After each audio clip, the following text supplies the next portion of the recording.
A young boy named Liam Carter, skinny for 14 and super quiet, gave his old blanket to a sick native girl. Out by his barn, 700 warriors stood in a line. The frost had melted since morning, and the sky hung low all day like a big hand pressing down on the prairie. Liam stepped off his porch without a jacket, the wood creaking under his boots. His breath puffed out and disappeared fast. He carried a patchy blanket his grandma made, faded from the sun with a corner chewed by the dog. He didn't tell anyone where he was headed. The barn was at the edge of their land, where the fence sagged and weeds grew wild. Crows hung out there watching. The air smelled like cold hay and the blood from butcher season. At first, Liam heard just the wind slipping through the barn's boards like fingers sneaking in. Then he heard a soft sound, not an animal, not the wind. He walked around the barn slowly, his boots crunching frost, and there she was, a woman curled up by the fence. Her legs were bent weird, her bare feet pale and cracked, cut up like torn paper. She wore a buckskin dress, once pretty, now wet and dirty. Her braid was messy, streaked with blood. Her chest barely moved, like she was almost gone. For a second, Liam thought she was dead, but her eyes fluttered open. He just stood there. Her lips were so cracked they bled and scabbed. Her fingers clutched a little pouch with blue and red beads, like it was super important. He swallowed hard. Can you understand me? No answer. Her eyes, blurry, locked onto his. He glanced back at the house, where firelight glowed in the windows. His dad was probably making bullets, his mom brewing tea. Nobody would notice he was gone for a bit. He knelt down. She flinched, not from pain, but something sadder, like she was embarrassed. I got a blanket, he said.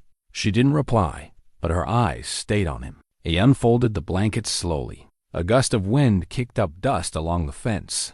He draped it over her shoulders. She flinched again, then went still. She stared at him, not like a person, but like someone trying to remember what kindness was. He really looked at her. She wasn't old, but her face was thin from hunger, her collarbones sharp like a knife. Purple bruises covered her wrists, half hidden by torn cloth, like someone had tied her up before. He tried to say something, but no words came.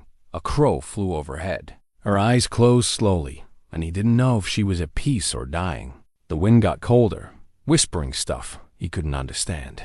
He backed away and went back to the house, like waking from a dream. That night, dinner was quiet. His dad cleaned his rifle twice, grumbling about tracks too close to the west ridge. His mom stared at the stove. Liam kept glancing at the door, like he'd left something outside. He dreamed of gasping breaths and blue beads scattered in snow. At sunrise, he went back. She was still there, barely alive. The blanket was damp from her breath. She hadn't moved much, but the pouch was closer to her chest. He brought her water in a tin cup and half a biscuit he'd hidden. She drank slowly, blinking hard with each sip. "You got a name?" he whispered. No answer, but her eyes locked on him. She pointed to her chest. "Tula," she said, her voice rough like smoke. He tried to say it back. Then she coughed, and dark blood stained the blanket. "Don't die," he mumbled. She looked past him toward the barn. He helped her. Inside, where it smelled like horses and dust danced in the morning light, he made her a straw bed in a back stall and covered her again. She curled up, her eyes closing not from pain but trust. He watched her, then slipped out the side door, staying low so nobody saw. That afternoon, his dad found him fixing the fence. "You see them tracks yesterday?" his dad asked. Liam nodded. "Tell me if you see more." Liam nodded again but didn't say anything about her. That night, the wind changed, and the dogs didn't bark, not once. Liam couldn't sleep. He sat up, blanket around his knees, feeling empty inside, like something was missing. He went to the window. The stars were bright, but the prairie looked wrong. He pressed his face to the glass. Nothing moved. Then, far off, he saw shapes tall, still, waiting. His heart pounded. The barn had a faint glow, like a candle or a lantern someone else had lit. He pulled on his boots and crept outside. The frost crunched like brittle bones. He snuck around the house, past the chicken shed, to the barn. The door was slightly open. Inside, she sat up, awake. Her braid was neater, the blanket still around her, but her eyes were clear now, deep and old. "You shouldn't be here," she said softly. "You shouldn't be alive," he replied. Something passed between them, not words, something quieter. She reached into her pouch and pulled out a carved wooden animal, maybe a horse or buffalo. She pressed it into his hand. "You saw me," she said. "No one does." He stared at the carving. A breeze stirred, and the horses in the stall snorted. The candle flickered. She turned sharply toward the east window. "What is it?" he asked. She didn't answer, but outside on the ridge, something moved. Liam looked out the window. He counted 3, then 5, then 8 figures, still on horses, watching the barn. His throat tightened. "Do they want you?" he asked. She didn't move. "They want to see." "See what?" She looked at him, not like a boy, but like a puzzle. "That you gave me the blanket." He swallowed. "I just did what felt right. That's what they're afraid of." He didn't know who she meant yet, but he would.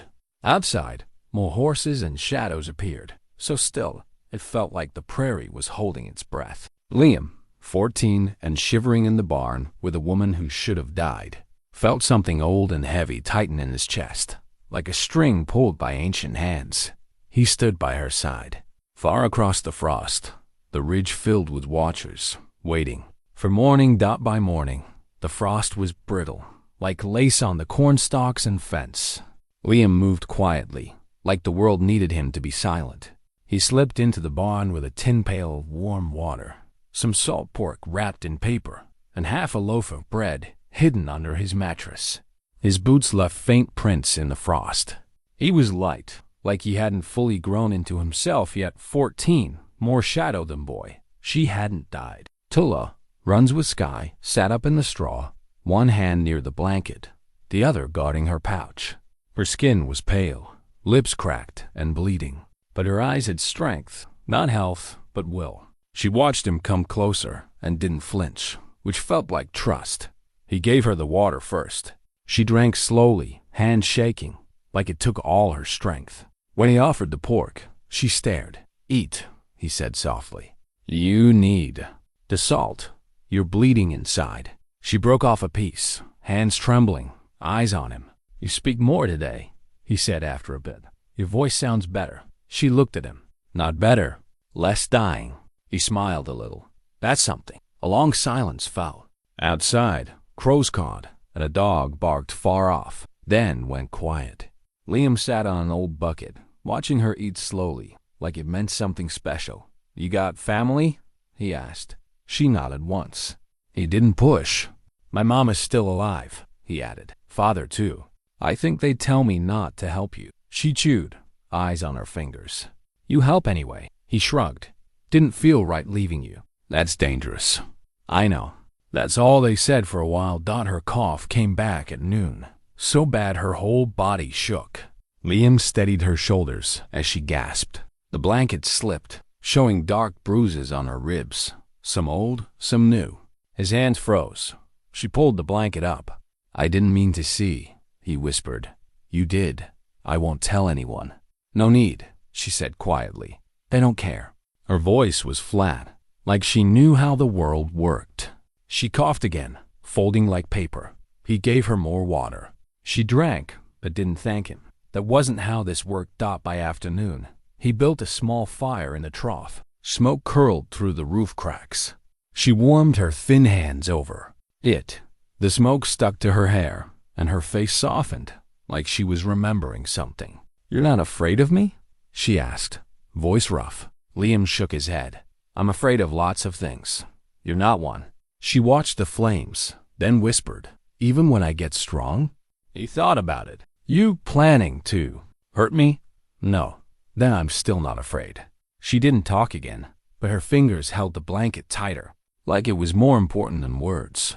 The barn got warm, but dusk came quick. Golden light slipped through the slats. The wind shifted, and faint hoofbeats echoed from the ridges. Liam's skin prickled. He cracked the door and looked out.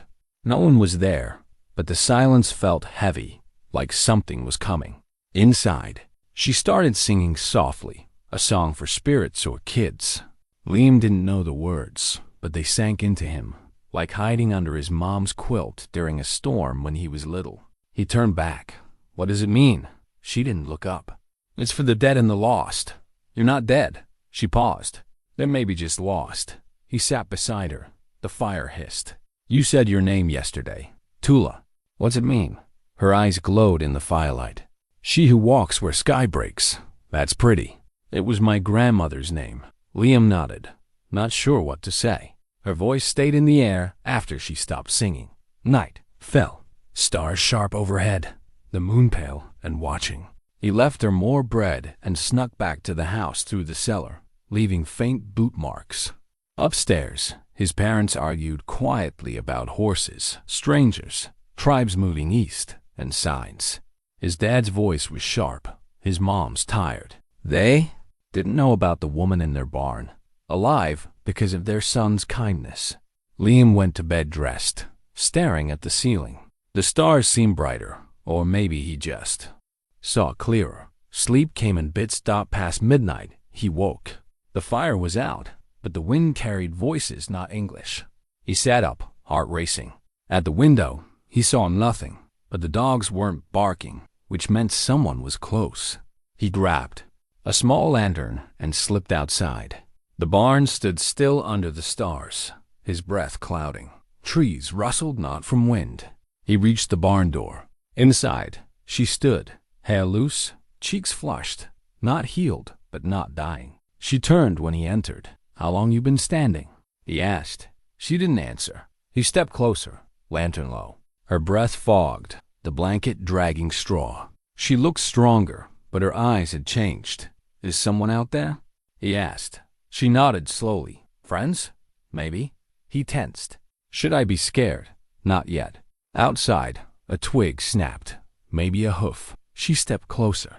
You should tell them, she whispered. Your family. They deserve to. No, they won't listen. They'll just shoot. Her eyes filled with something old. Not fear, not sadness. They're waiting, she said. For what? She looked at him. To see if you're like them. I'm not. You gave me your blanket. He swallowed. You looked cold. That's not what they saw. She stepped toward the door. Liam, she said softly. He blinked. How do you know my name? She didn't smile. You told it in your silence. She opened the door.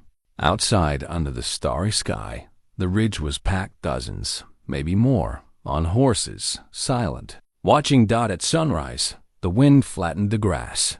The ridge above Liam's house was dark with horses. Silent. No war cries or drums. Just still figures in the pale morning light. Liam stood behind the barn door, heart pounding like rain on a roof, his breath fogged. He counted 10, then 20, then too many warriors. Their shadows stretched like they were waiting to become real. Tula, Runs with Sky, stood beside him, wrapped in the blanket, her face blank. She looked at them like someone forgotten but remembered by the sky. Who are they? Liam whispered. She didn't answer. The barn was quiet, but the horses inside stirred, one letting out a low whinny. He asked again, Are they here for you? Her jaw tightened, but her voice was steady. They're here to see what lives. It didn't make sense yet, but Liam was starting to get that not everything out west had clear answers. Some things just showed up and weighed Dot by breakfast. The town noticed. Dust rose as riders raced from houses. The church bell rang, not for church, but as a warning. The warriors didn't move, their braids swaying in the wind. Liam's dad, Yehudia, stood on the porch with a rifle, eyes narrow. They ain't moved, he muttered, wiping sweat. That many Comanche don't come for peace. Liam's mom, Maribel, stood behind him, arms crossed. Maybe they're looking for someone. Yet's face got hard. Doubtful they came for blood, but his voice sounded unsure. This wasn't how fights started. Not this quiet. Liam stayed by the barn all morning, chopping wood that didn't need it, checking horses that were fine, just to stay close. Every hour, he looked up. The warriors were still there. Not closer, not farther, just waiting. By mid-morning, one rider broke off and rode down the ridge, slow, not scared. His horse was pale and scarred. He wore no war paint, just an old buffalo hide cloak. His hair was gray, his face like stone. Tula saw him and sucked in a breath, not fear, but knowing him. "Do you know him?" Liam asked. She nodded. Blue Antler. Liam had heard the name in whispers. A chief scary not because he fought, but because he remembered everything done to his people. The old man rode to the gate and got off his horse. Jed stepped forward, rifle up. "You got business here, Chief?" Blue Antler didn't flinch. He looked past Jed to the barn. "I was told," he said, voice low and clear. "One of our people was dying here, and a settler's son gave her his only blanket." Jed went quiet. "My son's been nowhere near your kind," he said stiffly. Blue Antler's eyes didn't blink. "You sure?" Maribel stepped forward. "If he did, it was pity." Blue Antler looked at her. "It wasn't pity. It was honor." Silence fell. From the barn shadow, Liam watched. Blue Antler said, "We just want to see her." Jed didn't lower the rifle. "And if we say no?" The chief looked at the ridge where hundreds waited. He turned back. "We're not here for war unless you bring it." Liam stepped out of the barn, hands open, walking slow. His boots crunched dirt. Tula stayed behind, watching. Liam stopped between his dad and the chief. "Get back in the house, boy," Jed hissed. Liam didn't move. He looked at Blue Antler. "She's alive, barely, but I gave her the blanket." Yet's face went red. "Liam." "She was going to die," Liam said louder. "And she didn't." "Not yet." Blue Antler studied him. "What made you help her?" Liam's voice shook. "She looked like someone wolves saw last." The chief nodded. That was enough. Jed stepped back, unsure. Blue Antler's voice softened. "You weren't born here, but you belong to this land more than some who think they own it." Liam swallowed hard. "I didn't want to start anything." The chief raised a hand. "You started peace." Then, to everyone's shock, he stepped away from his horse and knelt. Up on the ridge, hundreds of warriors got off their horses and knelt too, the sound like soft thunder rolling down the valley. Yet's hand shook as he lowered his rifle. Maribel's eyes filled with tears. Liam just stood there, breath stuck. Tula stepped out of the barn. Slow, wrapped in the blanket, her face thin, legs shaky, but walking alone. She moved toward Blue Antler and fell into his arms, not from weakness, but something else. He caught her, held her, then stood, lifting her easily. He turned back to the ridge without a word. She looked at Liam once, smiling softly, so quick it was almost invisible, but it stuck in him like a seed. Blue Antler got on his horse, and slowly, the ridge emptied, horses fading into the horizon. By dusk, the land was quiet again. Liam knew something had changed. In the barn, he found a carved eagle in the straw, wings spread, not the carving she carried. Its weight felt big, like it held forever. Snow fell 2 days later, soft and steady, turning the prairie silver. The wind shifted, and the house felt different. Jed spoke less. Maribel stirred stew too long, and the dogs barked softer. Liam didn't talk about the warriors, the eagle, or her smile. That was his glowing inside like a hidden lantern, but she hadn't left. That morning, Tula was still in the barn, standing by the stall window, breath fogging the wood. The blanket hung from her shoulders, her face toward the empty hills. She looked smaller, tired in a new way. Liam watched from the loft ladder, not meaning to spy. "You should go home," she said without turning. "Your mom needs you at the table." He climbed down. "You slept enough. You should eat." She nodded, but didn't move. He gave her dried apples wrapped in cloth. She held one like it was strange. "You staying long?" he asked, then wished he hadn't, not because he didn't want her to, but because he wasn't sure he could hope. Her eyes were hard to read. "I shouldn't have stayed at all." He shifted. "They came for you."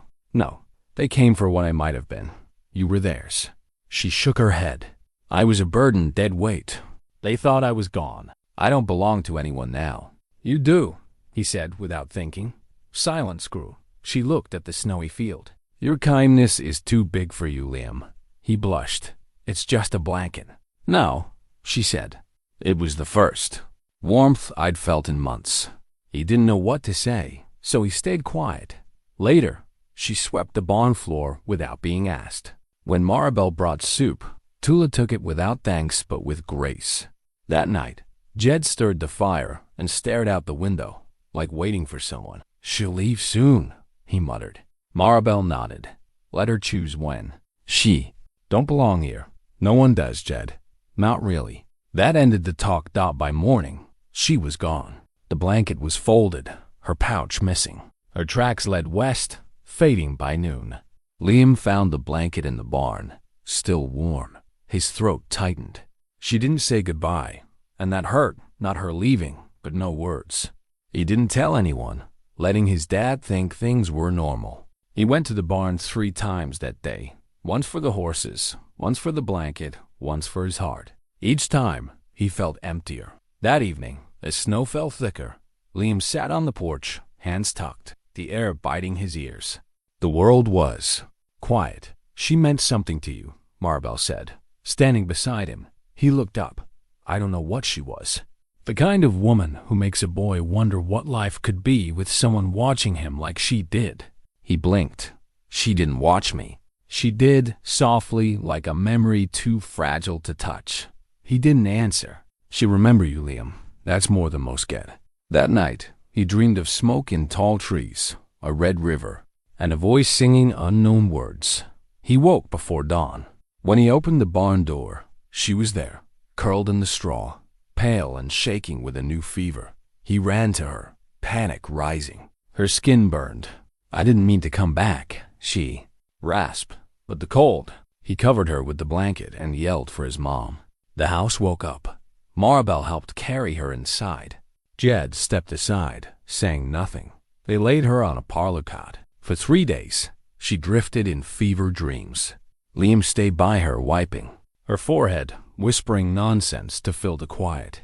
"She was halfway to the ridge," Maribel said, glancing at the barn. "Why? Something stronger than cold. Something unfinished." On the 4th day, the fever broke. Tula opened her eyes to soft lamplight, seeing Liam asleep by her cot, knees to his chest. She whispered his name. He woke. "You're back." "I tried to leave," she said. "I know, but I kept seeing how you looked. At me, like I wasn't broken. You weren't. I was." Liam sat up. "Not to me." She reached for his hand. He didn't pull away. Her fingers were weak but warmer. "You shouldn't have followed me." "I didn't. I waited." Her breath caught. "Why?" He shrugged. "Sometimes people don't know they're allowed to stay." Maribel brought broth, setting it down gently, touching Tula's shoulder before leaving. Outside, the snow deepened, the world soft and white like a wrapped wound. "You shouldn't have come back," Jed said that evening by the window, "but I'm glad you did." Tula looked surprised. "You remind me of a woman I knew," he said. "One who didn't flinch when the world got mean." She didn't reply. He nodded and left. That night, Tula sat by the fire, watching flames dance like silent stories. "I thought I had no place," she whispered. "But maybe I just never been invited." Liam looked at her. "You were never not welcome. No one told me that before. I'm telling you now." She turned. "They called me Little Sky Ghost when I was small. I'd wander off, said the clouds talk to me. Do they still? Not as much. Maybe they're waiting for you to listen." She smiled faintly. The fire popped. As embers dimmed and snow fell, she looked at him. "I think I need to leave again." His heart froze. "Why?" "Being cared for is too much." "Too much what?" "Being loved. I know how to survive. But love, it's loud and soft, and it hurts." Liam stood. "Stay until it stops hurting." Tears welled in her eyes. "I can't promise that." "You don't have to. Just don't go before you're ready." She held his hand longer this time. The snowstorm grew overnight. By morning, drifts reached the windows. The house felt like a cozy cocoon, 3 people moving gently around each other. Tula laughed once at Maribel's story about Liam stealing jam as a toddler. Jed looked at her without turning away. That afternoon, she stood on the porch, blanket around her, eyes on the empty hills. "I was going to leave today," she said. Liam stood beside her. "Why didn't you?" "I remembered your voice saying my name." He nodded, throat tight. The snow stopped before sunset. Far off, a lone rider appeared. dark against the white, moving slowly toward the barn. No war, paint, no torch, just a figure. Liam stood by the porch rail, breath clouding. Tula stepped down, blanket around her, hair loose. Her eyes narrowed, not fear, but knowing. Jed came out with his rifle but didn't raise it. The rider's calm said he wasn't here for trouble. The horse stopped at the fence, steam rising. The man got off, scarred cheeks, wolfskin coat, too fine for settlers. He looked like he'd ridden through years, not miles, chased by choices. He looked at Liam, then Tula. "Liam," Tula said quietly, "go inside." He didn't move. The man stepped closer, boots crunching snow.